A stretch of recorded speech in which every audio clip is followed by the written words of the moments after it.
Welcome to Creating with Commands. I am Dark Knight, an amateur map creator who has made multiple maps in the past. While I am not an expert, I do know a lot of tips and tricks on how to use commands and other map creator tools to greatly improve the map making process. I wish to share what I know in an easily digestible manner. This is the third episode of my Creating with Commands series, and I recommend you watch the previous episodes, but you don't have to if you don't want to. In today's episode, we're going to be covering a couple of map maker blocks that you don't normally have in your creative inventory. The light block, the barrier block, the border block, the deny block, and the allow block. To obtain the light block, you cannot just open your creative inventory and type light block, because it will not show up. What you have to do is type /give at s or your username light_block. When you place it down, it creates a light level of the number it says on the top left of it, all the way up to 15. 0 to 15. And once I do not hold my light block in my hand, it disappears. This is really good for adding moody lighting to your builds. For example, this path doesn't have any lights, but it can add to the atmosphere. Light often guides players' eyes to whatever it is, because light is the focus point compared to the darkness around it. So the light block is very useful in that case. Another use case for it is to light up an entire area like this village. I have placed light blocks all around the village because I want this to be a bright safe haven compared to the other structures around. But I don't feel like littering the entire town with this lantern design. The light block, I can have it be lit up without needing to have a bunch of lanterns everywhere. Next block is the barrier block. You cannot use the creative mode to get it. All you must do is /give myself barrier. A simple use case I use the barrier block for is this.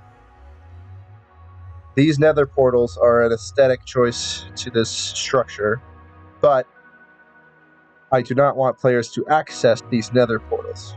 So I placed barrier blocks in front of them so that the players did not have any access to it. In survival mode, these cannot be broken, as you can see. This is also good as a preemptive measure, as this structure here I would like to be used to get from the bottom to the top. But there are other structures around that could give easy access to that. So, in a preemptive measure to make sure players do not simply bridge from here to there, I have placed barrier blocks all around the structure. Next up is the border block. Simply type /give myself or @s border_block.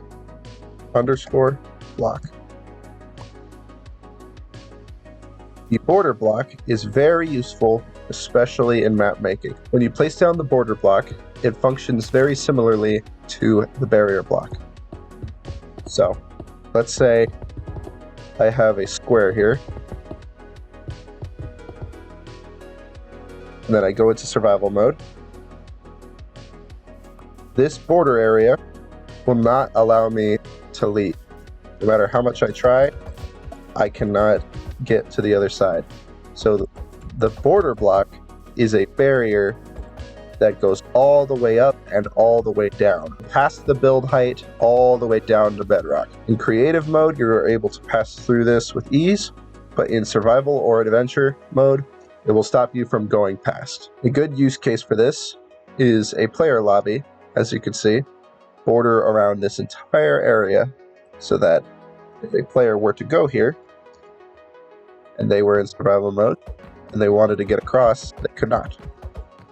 Because this is the lobby area, and I do not want players to have access to the survival world below it. The next two items, there are many situations where you'll want to use these two blocks together.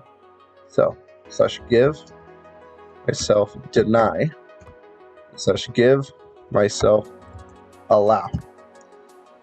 Deny, allow. The deny block will make it so any area that is above them, if a player is in survival mode, they will not be able to break that area. So, just as an example, if I wanted to protect this tree from players, I would simply have to put this in a area that covers the entire tree, at least above it. And then if I go into survival mode, I cannot break this tree. I can break everything else around it. I can enter, but I cannot break the tree because the deny blocks are underneath it. The allow blocks work similarly to the deny blocks, but in the opposite fashion. If I were to make it so players can still break things above this tree, because this is everything above all the way to the height limit, I would simply have to put allow blocks above it. And then once I place all of these allow blocks, and I'm in survival mode, I can break things again. I also use deny blocks on this structure so that survival mode players can enter through the bottom. I put the deny blocks underneath this tower so that they cannot place blocks to make their jumps easier. I also use these deny blocks for this lobby area so that when they join the world, they are still in survival, but they cannot break any of the blocks around them. Many different challenges in dungeon designs could be entirely cheesable if players could just break or place blocks around them. These blocks make it so you don't need to worry about that, and they won't be able to place blocks in certain areas, or they won't be able to break blocks in certain areas that you deem are not allowed. The allow block, most of the time, I only place the allow block if there's something specific above my deny area that I really do not want to be obscured. For example, say there was a hidden dungeon underneath these Sky Islands and this mountain. Well, I'd put a deny area underneath the dungeon and then an allow area above the dungeon so that all of these can still be interacted with. Thanks for watching. If you found this video helpful, be sure to comment and like so that other people can find this video as well. That's all for today. See you later.